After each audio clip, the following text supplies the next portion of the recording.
নে কি বললে রে, কি করবো?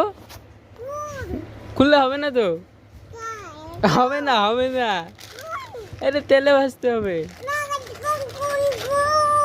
আরে খুললে হবে না তো এটা।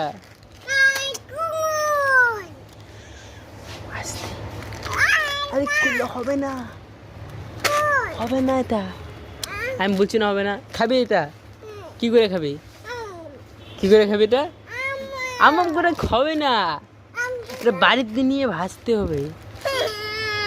হবে, খুললে হবে বল। ওই ফেলাবি না, ফেলাবি না, ফেলাবা না, হ্যাঁ ফেলাবা না। আচ্ছা এইটা ছাড়া কি খাবি বল? ইয়া খাবা, ইয়া ফ্রুটি খাবা, জুস জুস, ঠান্ডা ঠান্ডা, কি খাবা? ঘুরে ফিরে এটা না, এটা তো নাই, কি খাবি এখন বল?